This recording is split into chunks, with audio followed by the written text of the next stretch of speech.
Governor ప్రసంగానికి ధన్యవాదాలు చెప్పే భాగంగా నాకు అవకాశం ఇచ్చినందుకు మీకు ప్రత్యేకమైనటువంటి కృతజ్ఞతలు. సహజంగా 4 సంవత్సరాల 9 మాసాల పరిపాలన చూసిన తర్వాత బడుగులు కానీ బలహీన వర్గాలు కానీ తాడిత పీడిత ప్రజానికం కానీ అణగారిన వర్గాలు కానీ ఆర్థికంగా చిన్నాభిన్నం అయిపోయినటువంటి కుటుంబీకులు ఈరోజు సంతోషంగా ఆనందంగా హాయిగా మంచిగా ఉన్నారు అంటే అది కేవలం వైఎస్ఆర్ కాంగ్రెస్ పార్టీ ప్రభుత్వంలో ఒక ఎమ్మెల్యేగా ఉన్నాను కాబట్టి అని గొప్పగా చెప్పడం కాదు అధ్యక్ష. బలహీన వర్గాల మాట నోటి మాట విన్నా లేదు, ఎస్సీలు ఎస్టీలు బీసీలు మైనార్టీలు ఎవరి మాట ఎవరి నోట విన్నా సరే జగనన్న మాట జగనన్న బాట అనే రీతిలోనే ఈరోజు ఆంధ్రప్రదేశ్ అంతా కొనసాగుతుంది అధ్యక్ష. కారణం ఏంటంటే 3648 కిలోమీటర్లు పాదయాత్ర చేసిన తర్వాత 3648 కిలోమీటర్ల పాదయాత్ర చేసినప్పుడు ఒక కర్షకుడు తాలూకా స్వేద ఎలా ఉంది, ఆ చెమట బిందువుల నుంచి వస్తున్నటువంటి ఆక్రందన ఆవేదన నివేదన ఏ విధంగా కనిపిస్తుంది అనేది సాక్షాత్తు ప్రత్యక్షంగా ఆయన చూశారు అధ్యక్ష జగన్మోహన్ రెడ్డి గారు. చూడటమే కాదు, ఒక రిక్షా వాళ్ళ తాలూకు పరిస్థితి ఎలా ఉంది, ఒక ఆటో వాళ్ళ తాలూకు పరిస్థితి ఎలా ఉంది, ఒక నాయి బ్రాహ్మణ తాలూకు పరిస్థితి ఎలా ఉంది, ఒక రజక బ్రాహ్మణ తాలూకు స్థితిగతులు ఎలా ఉన్నాయి, అలాగా అన్ని వర్గాలకి అన్ని కులాలకి పరిస్థితులు స్థితులు గతులు అన్నీ కూడా చూశారు. కాబట్టి ఈవేళ ప్రతిపక్షాల తాలూకు మతులు పోయేటట్టు వీళ్ళ జీవితాలన్నీ కూడా క్రమబద్ధంగా ఒక బ్రహ్మాండమైనటువంటి జీవన ఉపాధి కల్పించడం కోసం ఒక సాహసోపేతమైన నిర్ణయాలు తీసుకున్నారు అధ్యక్ష.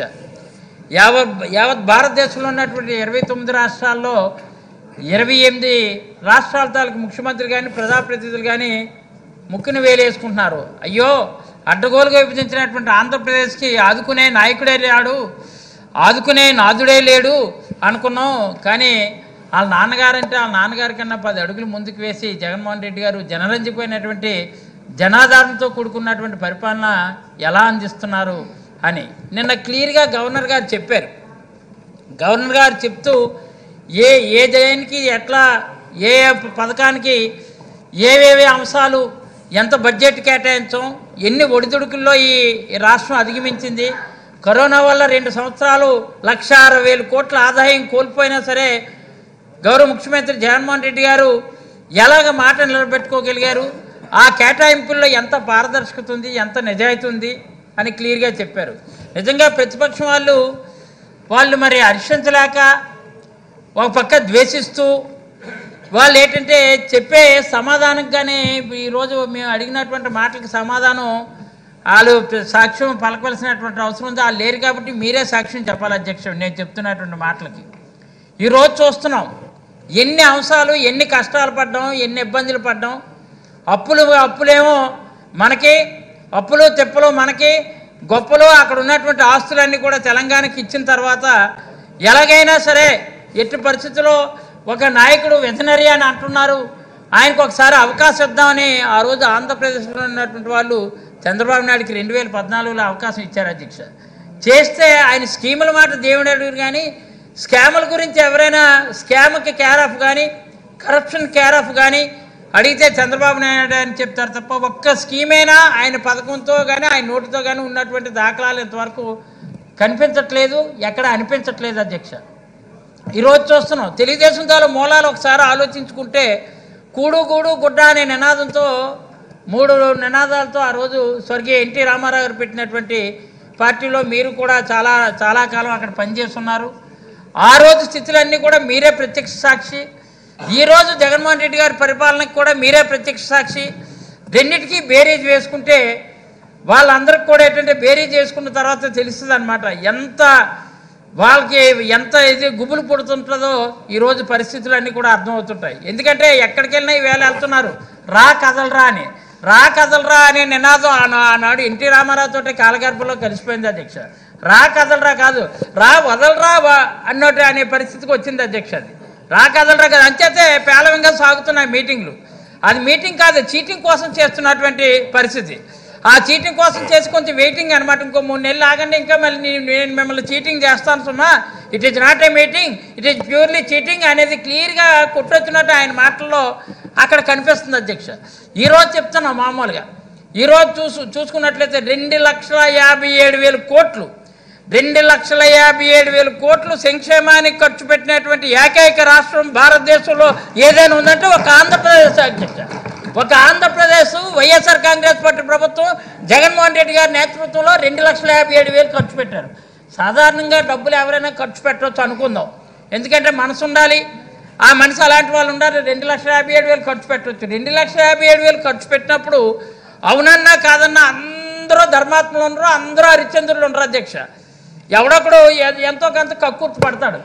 2,57,000లో ఒక్క రూపాయి కరప్షన్ లేకుండా, వేరే ఆప్షన్ లేకుండా, నీతిగా నిజాయితీగా నిక్కచ్చిగా నిస్వార్థంగా పారదర్శకతో ప్రామాణికంగా ఖర్చు పెట్టినటువంటి ఏకైక నాయకత్వం కానీ ఏకైక రాష్ట్రం కానీ ఆంధ్రప్రదేశ్ జగన్మోహన్ రెడ్డి నాయకత్వాన్ని మాత్రం చెప్పక తప్పదు అధ్యక్ష. ఇది వైఎస్ఆర్ కాంగ్రెస్ పార్టీ తాలూకు పుట్టత్వం, అది ఆయన వారసత్వం, ఇది నిజం అధ్యక్ష. ఇది అలాంటి పరిస్థితులు ఉండేటప్పుడు ఈరోజు తెలుగుదేశం వాళ్ళు ఇన్నాళ్ళు ఏదో రకరకాల విన్యాసాలు వేశారు, రకరకాల నాటకాలు వేశారు, రకరకాలు ఉన్నటువంటి తాగుబోతు వాళ్ళతో రకరకాలుగా పేలాపలు పేలిస్తున్నారు. కానీ ఈరోజు జరుగుతున్నటువంటి అంశాల్లో ఒకటి కాకపోయినా ఒకటైనా మనం హర్షించాలి అధ్యక్ష. ఈరోజు మనం అనుకుందాం, తెలుగుదేశంలో ఆ రోజు ₹2 కిలో బియ్యం పెట్టారు, తర్వాత రాజశేఖర రెడ్డి గారు ₹2 కిలో బియ్యం పెట్టారు, తర్వాత జగన్మోహన్ రెడ్డి గారు వచ్చాక ₹1 కిలో బియ్యం, తర్వాత ఏమీ లేకుండా ఇచ్చారు. కానీ పేటెంట్ ఎన్టీ రామారావు ₹2 కిలో బియ్యం ఎలా చెప్తున్నా అధ్యక్ష, అప్పుడుతో అయిపోయింది. అలాంటివన్నీ కూడా పథకాలన్నీ పీకిసినటువంటి నాయకుడో వినాయకుడో ఎవరంటే చంద్రబాబు నాయుడు అని చెప్పక తప్పదు. ఆ పథకాలు ఒక్క పథకమైనా ఉందా? ₹2 కిలో బియ్యం పెట్టారు, అది మళ్ళీ ₹5 చేస్తారు. వాళ్ళే వాళ్ళ పథకాన్ని కాలగర్భంలో కల్పించారు. అది అలా ₹50 హార్స్ పవర్ అన్నారు, హార్స్ పవర్ అని ఆ పవర్ లేకుండా చేసి పారేశారు. మొత్తం ఏంటంటే ఆ రోజు క్లియర్గా మనం గౌరవంగా ఆ రోజు దివంగత నేత రాజశేఖర రెడ్డి గారి అధికారంలోకి వచ్చాక మళ్ళీ చిన్నకారు రైతాంగానికి మేలు జరిగింది. ఒక రకంగా ఏంటంటే ఉచిత కరెంట్ అయినా ఇస్తానని అన్నప్పుడు ఎంత హేళనగా మాట్లాడారు అధ్యక్ష. కరెంటు వైర్లపై బట్టలారేసుకో అన్నారే, ఒకసారి పట్టుకొనైనా నువ్వు పట్టుకుంటే అటు నుంచి అట్టే కానీ మళ్ళీ వెనక్కి రావని ఈ ఫ్లోర్ ఆఫ్ ద హౌస్లోనే ఆ రోజు దివంగత నేత రాజశేఖర రెడ్డి గారు చెప్పినప్పుడు మాట మంచి లేకుండా పోయినటువంటి పరిస్థితి. ఈరోజు ఎంత పేలవంగా సాగుతున్నాయంటే ఆయన మీటింగులు కానీ ఆయన తాలూకా కటింగులు కానీ చూసుకున్నట్లయితే ఎంత పేలవంగా సాగుతున్నాయంటే అంత పేలవంగా సాగుతున్నాయి. నిన్న జరిగినటువంటి ఎంత చక్కగా గవర్నర్ ప్రసంగంలో క్లియర్గా చెప్పారు, 2,57,000 కోట్లు సంక్షేమానికి ఏ విధంగా ఎంత ఖర్చు పెట్టాం, ఖర్చు పెట్టినటువంటి వాటిలో ఎడ్యుకేషన్లో ఎన్ని రిఫార్మ్స్ తీసుకొచ్చి ఎన్ని సంస్కరణలు తీసుకొచ్చారు. 72,000 కోట్లు విద్యారంగానికే ఖర్చు పెట్టినటువంటిది ఎక్కడైనా ఉందా అధ్యక్ష? ఎక్కడైనా 72,000 కోట్లు ఖర్చు పెట్టినటువంటి రాష్ట్ర ప్రభుత్వం ఎక్కడైనా ఉందా? ఈ విత్ ఇన్ స్పాన్ ఆఫ్ 4 ఇయర్స్లో 72,000 కోట్లు. అంతేకాదు అక్కడి నుంచి 1వ తరగతి కానీ నుంచి ఇంటర్మీడియట్ వరకు కానీ అమ్మఒడి ద్వారా ఈరోజు ఇచ్చినటువంటి 15,000 రూపాయలు అమ్మఒడి ద్వారా ఇస్తున్నటువంటి అమ్మఒడి చదువులు బడి ఆ చెల్లమ్మకి లేదు తడి ఈరోజు గుండెల్లో కట్టుకున్నారు జగనన్న గుడి అని మాత్రం ఈ సందర్భంగా చెప్పగలుగుతున్నాను అధ్యక్ష. కారణం ఏంటంటే అమ్మఒడి అంత చక్కనైనటువంటి పథకం. ఇది చూసి ఇలాంటి ఆలోచన ఆ రోజు మీకు ఎందుకు లేదని అడుగుతున్నా. అయ్యో ఈరోజు ఎడ్యుకేషన్లో అక్షరక్రమంలో మొదటి స్థానంలో ఉండొచ్చు ఆంధ్రప్రదేశ్, కానీ అక్కడ అక్షరాక్రమంలో మొదటి స్థానంలో ఉన్నా సరే ఎడ్యుకేషన్లో కూడా మొదటి స్థానంలో ఉండాలని, అక్షరాస్యతలో మొదట ప్రాధాన్యత ఇవ్వాలని ముఖ్యమంత్రి గారు అంత ఆలోచన చేసి ఈరోజు ఉన్నటువంటి పరిస్థితులు చూస్తే ఆ రోజే 30% నిరక్షరాస్యులుగా ఉన్నటువంటి వాళ్ళందరూ కూడా ఈరోజు 0% తీసుకొచ్చి అక్షరాస్యతలో బ్రహ్మాండమైన మొదటి స్థానంలో నింపినటువంటి మంచి విజన్ ఉన్నటువంటి నాయకుడు అవునన్నా కాదన్నా మన జగన్మోహన్ రెడ్డి గారు అని చెప్పక తప్పదు అధ్యక్ష. ఒక ఎడ్యుకేషన్లో రిఫార్మ్స్ తీసుకురావడమే కాదు, అమ్మఒడి ద్వారా ఇది నాడు నేడు ద్వారా స్కూల్ తాలూకు రూపురేఖలు మార్చి స్వరూపాన్ని మార్చి ఈరోజు బ్రహ్మాండంగా అయినటువంటి గవర్నమెంట్ స్కూల్లోనే చదివితే గవర్నమెంట్ స్కూల్లోనే చదవాలి, లేదంటే అక్కడ ఉన్నటువంటిది బ్రహ్మాండంగా అక్కడికి వెళ్ళి ఒక బ్రహ్మాండమైన బుక్స్ తీసుకోవాలి, 2 జతల బట్టలు అలాగే సాక్సులు 2 జతలు సాక్సులు 2 జతలు షూసు ఇవన్నీ యూనిఫామ్స్ ఇవన్నీ కూడా ఎంత చక్కగా ఒక బ్రహ్మాండమైన కిట్ ఇచ్చి అక్కడ జగనన్న విద్యా కానుక ద్వారా చేసినటువంటి కార్యక్రమం కానీ, అమ్మఒడి ద్వారా ఇచ్చినటువంటి కార్యక్రమం కానీ, జగనన్న విద్యా దీవెన ద్వారా కోట్లాది రూపాయలు ఈరోజు ఫీజు రియంబర్స్మెంట్ ఇచ్చే కార్యక్రమం కానీ, జగనన్న వసతి దీవెన ద్వారా సంవత్సరానికి 20,000 రూపాయలు ఇచ్చే కార్యక్రమం కానీ, ఎంత అంటే ఎడ్యుకేషన్లో ఎన్ని రిఫార్మ్స్, ఇలాంటి ఆలోచన ఎక్కడైనా ఉందా? ఇలాంటిది ట్యాబ్స్ కూడా డిస్ట్రిబ్యూషన్ చేసి అందరినీ కూడా ఎడ్యుకేటెడ్గా చేయాలి. ఎడ్యుకేషన్ అంటే ఏదో చదువే కాదు అధ్యక్ష, వాళ్ళలో ఉన్నటువంటి విజ్ఞానాన్ని తీసుకొచ్చి నాగరికతతో పాటు యూనిఫామ్గా క్రమశిక్షణ కూడా నేర్చుకోవాలి. చదివేసే ఏ మార్కులు సంపాదించడమే కాదు, ఒక యూనిఫామ్, అక్కడ ఉన్నటువంటి డిసిప్లైన్, ఒక నీట్నెస్, ఇవన్నీ కూడా తీసుకొచ్చి నాడు నేడు ద్వారా అవన్నీ కూడా ఎడ్యుకేషన్లో పొందుపరిచినటువంటి ప్రభుత్వం మన వైఎస్ఆర్ కాంగ్రెస్ పార్టీ ప్రభుత్వం. కాబట్టి ఇలాంటివి ఇలా చేసేటప్పుడే ఈరోజు చెప్తున్నానండి, 2,57,000 కోట్లు ఖర్చు పెట్టడం వల్ల ఒక భారతదేశంలో మన జీడిపి రేటు చూస్తే 11% నుంచి 3%కి తలసరి ఆదాయం ఈరోజు చూసుకున్నట్లయితే జీవన ప్రమాణాల మెరుగుదలలో జీడిపి రేటు దేశంలో 3వ స్థానంలోకి ఆంధ్రప్రదేశ్ వచ్చిందంటే అది కేవలం జగన్మోహన్ రెడ్డి గారి పుణ్యాన్ని మాత్రం చెప్పక తప్పదు అధ్యక్ష. మరి ఇలాంటివి ఎందుకు మీరు వినలేక, లేదు కళ్ళతో చూసి కనలేక మీరు ఎందుకో ఇలాగ అసెంబ్లీని విడిచి పారిపోతున్నారో అర్థం కాలేనటువంటి పరిస్థితి అధ్యక్ష. ఎందుకంటే ఈరోజు ఒక మామూలుగా ఒక శాసనసభ్యుడిగా కాకుండా ఇక్కడ ఉన్నటువంటిది ఒక ఆంధ్రప్రదేశ్లో ఉన్నటువంటి సభ్యుడిగా ఒకసారి మనం ఆలోచించుకోవాల్సినటువంటి అవసరం ఉంది అధ్యక్ష. ఆ రోజు ప్రభుత్వం తాలూ పరిస్థితి ఎలా ఉంది, ఈరోజు మన ప్రభుత్వం తాలూ పరిస్థితి ఎలా ఉంది, ఆ రోజు స్థితిగతులు ఎలా ఉన్నాయి, ఈ రోజు స్థితిగతులు ఎలా ఉన్నాయి. మరి అదే బడ్జెట్ కదా, అదే డబ్బు కదా, కానీ ఇలాంటివి ఇక బ్రహ్మాండమైన సంక్షేమ రంగానికి ఎంత ఖర్చు పెట్టాలి, లేదా అభివృద్ధికి ఎంత ఖర్చు పెట్టాలి, అభివృద్ధి ఖర్చు పెట్టిన దానిలో గ్రామాల తాలూకు రూపురేఖలు మార్చాలి, జగనన్న కాలనీలు ఏర్పాటు చేయాలి, లేదా కాలనీలో పేదవాళ్ళు అందరూ కూడా ఇల్లు స్థలాలు లేనటువంటి వాళ్ళు ఎంతోమంది వేలాది మంది గ్రామాల్లో ఉండిపోయారు, వాళ్ళకి సొంత స్థలం ఇవ్వాలి, సొంత ఇల్లులు కట్టించే ఏర్పాటు చేయాలి అని ఎందుకు నీకు అలాంటి కారణాలు, ఎలాంటి ఆలోచనలు, ఇంత బ్రహ్మాండమైనటువంటి ఆలోచన ఎందుకు రాలేదు మీకు?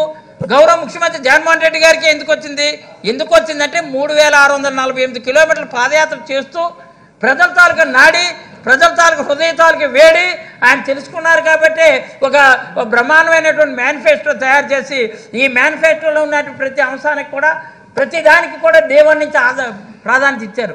మేము అనుకుంటే వాళ్ళు ఎందుకు ఎలా ఇప్పుడే పెట్టేస్తున్నారు, ఎలక్షన్ చూస్తే మనకి ఇంకా 5 సంవత్సరాల టైం ఉంది కదా, ఫస్ట్లోనే ఎందుకు పెట్టేయాలని నేను పొరపాటున ఒకసారి సీఎం రిలీఫ్ ఫండ్కి వెళ్ళి పక్కెళ్ళి కూర్చొని సీఎం గారిని అడిగాను. ఎందుకన్నా మనకేమో 5 ఏళ్ళు మ్యాండేట్ ఇచ్చారు, 5 ఏళ్ళు ఉన్నది కదా, 5 ఏళ్ళు ఇప్పుడెందుకు, ఒక ఎలక్షన్ సంవత్సరం ఉందనిగా పెట్టుకోవచ్చు కదా, అప్పుడైతే బాగుంటుంది అంటే ఇప్పటికే బాగా లైట్ అయిపోయాను, నువ్వు వచ్చేప్పుడు మనం అధికారంలోకి వచ్చి 5 నెలలు అయింది, ఈసారికి అన్నీ కూడా పెట్టేయాలా, నువ్వు ఎలా చెప్పమని చెప్పారంటే ఓట్ల కోసం ఆయన చేయలేదు, ప్రజల తాలూకు పాటలు ఆయన చూశారు, ప్రజల తాలూకు ఎక్కట్లు ఆయన చూశారు. సో కాబట్టి మనం ఇప్పటి నుంచే మనం చేయాలని ఆలోచించేసారు. రాజకీయాల కోసం కానీ ఓట్ల కోసం కానీ ఆలోచిస్తే మామూలు అనుకుందా అధ్యక్ష, చిన్నపిల్లలకి ఎందుకు ఇన్ని జాబులు ఇద్దాం, లేదు చిన్నపిల్లలకేమో బట్టలు ఇద్దాం, చిన్నపిల్లలకేమో బూట్లు ఇద్దాం, చిన్నపిల్లలకేమో బుక్కులు ఇద్దాం, ఎందుకు ఆలోచిస్తారు అధ్యక్ష? ఓట్ల కోసం కాదు, కేవలం ఒక పరిపాలనా దక్షుడిగా మనం రాజకీయాలు చేయలేదు, మనం ముఖ్యమంత్రి అయ్యే వరకే ఈరోజు అవకాశం మనకేంటి, రాజకీయాలు ఆ రోజున ఎన్నికల వరకే రాజకీయాలు మాట్లాడుకోవాలి, తర్వాత మనం ఒక ప్రజాప్రతినిధిగా ఈ రాష్ట్రానికి ముఖ్యమంత్రిగా మన అన్ని కార్యక్రమాలు కూడా ప్రతి వర్గానికి, ప్రతి కులానికి, ప్రతి మతానికి, అన్ని వర్గాలు కూడా సంతృప్తి స్థాయిలో మనం తీసుకెళ్ళడమే, శాచురేషన్ విధానంలో తీసుకెళ్ళడమే మన తాలూకా విధానం తప్ప, అదే నినాదం తప్ప, అదే ప్రధానం తప్ప మరొకటి ఏది కూడా మనం ఇంకోటి అన్ని ఓట్ల కోసం ఆలోచించకూడదని ఉద్దేశం చేసి ఈరోజు అనేకమైనటువంటి సామాజికంగా సమాజంలో అనేకమైనటువంటి మార్పులు చేర్పులు తీసుకొచ్చి ఈరోజు ఒక ఆదర్శవంతమైనటువంటి ముఖ్యమంత్రిగా గౌరవ ముఖ్యమంత్రి జగన్మోహన్ రెడ్డి గారు ఉన్నారు అధ్యక్ష. ఈరోజు అదొకటే కాదు, ఏదో నాడు నేడు ద్వారా తీసుకొచ్చినటువంటి హాస్పిటల్లో మనం చూసుకుందాం, ఒక వ్యవస్థలో ఎన్ని మార్పులు తీసుకొచ్చారు, అవస్థలో ఎన్ని అవస్థలు వ్యవస్థలో ఉన్నాయి మనం చూసాం, కళ్ళతో చూసాం. ఆ వ్యవస్థలో ఉన్నటువంటి అవస్థలన్నీ కూడా సంస్థాగతంగా ఒక మార్పు తీసుకురావాలి అని సదుద్దేశంతో ఈరోజు సచివాలయ వ్యవస్థను తీసుకొచ్చారు. ఇదివరకు క్యాస్ట్ సర్టిఫికేట్ కావాలనుకుంటే మండలాన్ని పరిగెట్టాలి, లేదంటే ఇంకోటి ఏదైనా సర్టిఫికేట్ ధృవీకరణ జనన మరణాలు ధృవీకరణ పత్రాలు కావాలనుకుంటే మండలాలకు పరిగెట్టాలి. మండలాలు పరిగెట్టాలనుకుంటే గ్రామంలో ఉన్నటువంటి నాయకుని తీసుకొని వెళ్ళాలి. గ్రామంలో ఉన్నటువంటి నాయకుని తీసుకెళ్ళాలనుకుంటే ఆడికి సాయంత్రం వేసరికి తులమా పొలమా ఇవ్వడమో లేదా ఏదో చుక్క మొక్క కక్కో ఇవ్వడమో, ఇచ్చిన తర్వాత అక్కడ తీసుకెళ్తే ఆ ఒక రోజు అవ్వకపోతే 2 రోజులు 3 రోజులు తిరగడం కరగడం ఇవన్నీ కూడా జరిగిపోయి అధ్యక్ష. కానీ ఈరోజు ఆ పరిస్థితి లేదు. గ్రామంలోనే సచివాలయ వ్యవస్థను పెట్టారు. అది మీకు తెలుసు, మాకు తెలుసు, తెలుగుదేశం నాయకులకి కూడా తెలుసు. ఇదేంటే బాబు మన దగ్గరికి ఎవడో రావట్లేదు. ఇప్పుడు మన పరిస్థితి ఏంటంటే వాళ్ళు ఏంటంటే ఏది విమర్శిద్దామన్నా విమర్శించడానికి ఏదో అవకాశం లేదని చెప్పేసి అక్కడికి వెళ్ళి ఏంటంటే ఏదో లేని అభూత కల్పన చేసి నిన్న మాడుగుల మీటింగ్ అయింది అధ్యక్ష. అక్కడ అడుగుతూ చెప్తున్నాడు అనమాట, ఇసుకపై ఎలా తినేశారని. ఇసుకలో లొసుకులన్నీ ఎవరు? ఇసుక మీద నువ్వు 93 జీవోలు తీసుకొచ్చావే. 93 జీవోలు తీసుకొచ్చి నీకు నెలకు 500 కోట్లు లోకేష్ జేబులో పెట్టుకోవాలని ప్రయత్నం చేసావే. నిత్యం కూడా 5 ఏళ్ళు కూడా లోకేష్ జేబులకు 500 కోట్లు వెళ్ళేది అధ్యక్ష ఇసుక మీద. మా దగ్గర బ్రిడ్జీలన్నీ ఇందాక మన కోడూరు శ్రీని బాగా చెప్పాడు. బ్రిడ్జీలన్నీ కూడా ఏంటంటే బ్రిడ్జీలు కొలాప్స్ అయిపోవడానికి కూలిపోవడానికి కారణం ఎవడంటే చంద్రబాబు నాయుడు అధ్యక్ష. మా దగ్గర ఉంది అధ్యక్ష తోడవరం నియోజకవర్గంలో మా దగ్గర బొడ్డేటి కొట్టిన బ్రిడ్జి కూలిపోయింది. విజయరామరాజు పెడతారు తాచారు బ్రిడ్జి కూలిపోయింది. ఇవన్నీ గోవాడ బ్రిడ్జి కూలిపోవడం సిద్ధంగా ఉంది. అన్నిటికంటే ఆ రోజు ఇసుక ఇష్టం వచ్చినట్టు తీశారు అధ్యక్ష. 93 జీవోలు తీసుకొచ్చి ఆ కోట్లాది రూపాయలు అనమాట, 1000 కోట్లు ఇసుక మీద దందాలు చేసి మొత్తం రాష్ట్ర ఖజానా అంతా కూడా లాక్కెళ్ళిపోయారు. ఈరోజు మళ్ళీ దెయ్యాలు ఏంటంటే నిధులు వెల్లించినట్టు వాళ్ళు చెప్పడం ఏంటంటే అధ్యక్ష. ఎంత ఘోరం, ఎంత నేరం, ఎంత భారం ఒకసారి ఆలోచించుకోవాలి కదా. ఇవన్నీ కూడా అడుగుతామని వేళ పారిపోయారేమో కానీ నిజంగా నిన్న గవర్నర్ ప్రసంగంపై ధన్యవాదాలు చెప్పే విధానంలో చూసుకుంటే అన్ని తేటతలం చేశారు. ఏ కేటాయింపులు దేనికి అని ఇవన్నీ ఆలోచించుకోవాలి కదా. అవన్నీ ఆలోచించుకున్నా ఏంటంటే ఇసుక అక్కడికి వెళ్ళి ఏ మాటలు లేవు. ఇసుకలో లొసుకులు ఉన్నాయని, నీకు లొసుకులు ఉన్నాయి, మాకేం లొసుకులు లేవే. నీకు లొసుకులు ఉన్నాయి, మాకేం ముసుగులు లేవే. ఆ ముసుగులు మీకే ఉన్నాయి. అందుకని ఒకసారి ఆలోచించుకోవాలి అధ్యక్ష. ఎట్టి పరిస్థితుల్లో కూడా ఏంటంటే వాళ్ళు సమాధానం చెప్పలేక, వాళ్ళకి ఒక విధానం లేక, ఒక నినాదం లేక, ఇదేంటంటే ఒంటరిగా ఆయన పోరాటం చేయలేక, ఒంటరిగా యుద్ధం చేయలేక ఈరోజు దత్తపుత్రుని తీసుకొచ్చి పక్కన పెట్టుకొని ఈరోజు ఏంటంటే ఇష్టారాజ్యంగా ఆ గ్రామాలంటే బుర్కత్త బ్యాచ్లాగా వెళ్తున్నారు అధ్యక్ష. ఒకడు తాళం కొడుతుంటాడు, ఒక తాను అంటుంటాడు. ఈ మధ్యలో ఈయనేమో ఇలా పాటగాడిగా ఈయన ఉంటున్నాడు అధ్యక్ష. అంచేత ఏంటంటే ఇది కేవలం అంటే ఇంకా దత్తపుత్రుడు తాలక ఇంకొక ఇతర రాష్ట్రాల నుంచి అద్దెకి తీసుకొచ్చినట్టు మిగిలిన వాళ్ళు ఇంకా తీసుకురావడం ఇష్టారాజ్యంగా ఒళ్ళు ఉడికిపోతుంది అధ్యక్ష. వాళ్ళు మాట్లాడుతున్నటువంటి మాటలు కానీ చూస్తే ఈరోజు చెప్తున్నాం, ఎట్టి పరిస్థితిలో కూడా నీకు చేతనైతే దమ్ముంటూ నువ్వు రాలేవు. ఎవరినో తోడు తెచ్చుకున్నావు. తోడు దొంగలుగా తయారయ్యి ఒకళ్ళేమో ఒకవైపు ఒకళ్ళు ఇంకొక వైపు ఇలా మాట్లాడుతున్నారు అధ్యక్ష. అంచేత ఎట్టి పరిస్థితిలో కూడా ఈరోజు బ్రహ్మాండమైనటువంటి పరిపాలన అందిస్తున్నటువంటి మన ప్రభుత్వంపై ఈరోజు నిన్న జరిగినటువంటి గవర్నర్ ప్రసంగంలో ధన్యవాదాలు చెప్పే భాగంగా ఆయన కేటాయింపులు కానీ చూసుకున్నా ఆయన తాలూకా అన్నీ కూడా ఒకసారి అందరూ కూడా ఒకసారి చదువుకుంటే మన ప్రభుత్వ లక్ష్యం, మన తాలూకా ఆలోచన, మన సిద్ధాంతం ఎలా ఉందో అందరికీ చేరతలం అవుద్ది అధ్యక్ష. అందుకని ఇప్పుడు ఎప్పుడైనా సరే అందుకని మేము చెప్తున్నాం, దేనికైనా సిద్ధం. నువ్వు రాగలవా దీనికి యుద్ధానికని అడుగుతున్నాం. వాళ్ళు ఏంటంటే ఏమి దానికి ఏంటంటే ఇంకో రూపం ఏది చెప్పకుండా రకరకాలైనటువంటి బయట చెప్తున్నారు. ఈరోజు చెప్తున్నా అధ్యక్ష, మన ప్రభుత్వం ఈరోజు మనం చేస్తున్నటువంటి సంక్షేమ కార్యక్రమాలు గ్రామాల్లో కానీ గ్రామ స్థాయిలో కానీ క్షేత్రస్థాయిలో కానీ తీసుకొని వెళ్తే డెఫినెట్గా మన యుద్ధానికి సిద్ధంగా మనం ఉన్నాం తప్ప ఎవరు కూడా సిద్ధంగా లేరు అధ్యక్ష. నిజంగా అలా సిద్ధపడితే డెఫినెట్గా ఏంటంటే వాళ్ళు పరాభవం తీసుకోవడం ఖాయం. దానిలో భాగంగానే ఈరోజు ఉన్నటువంటి కార్యక్రమాల్లో ఏంటంటే అదేంటో కదలరా అనే నినాదం తెలుస్తుంది. కానీ బాబు నన్ను వదలరా అనే స్థితిలో తెలుగుదేశం నాయకుడు అలా ముందుకెళ్లే పరిస్థితిని ప్రజలందరూ కూడా అలా మాట్లాడుతున్నారు అధ్యక్ష. కాబట్టి ఈరోజు జరుగుతున్నటువంటి కార్యక్రమాల్లో మన అందరివి కూడా ఒకసారి నిన్న గవర్నర్ జరిగినటువంటి చెప్పినటువంటి ప్రసంగంలో ధన్యవాదాలు చెప్పే భాగంగా ప్రతి ఒక్కరు కూడా మనం అందరూ కూడా ఇవన్నీ కూడా క్షేత్రస్థాయి తీసుకెళ్ళి అందరికీ తెలియజేసేంతగా చైతన్యవంతులుగా తయారు చేయాలని తెలియజేసుకుంటూ ఈ నిన్న గవర్నర్ ప్రసంగంపై మాట్లాడే అవకాశం కలిగించినట్టు మీకు మరొకసారి ఆ ప్రసంగంకి ధన్యవాదాలు చెప్తూ సెలవు తీసుకుంటున్నాను అధ్యక్ష.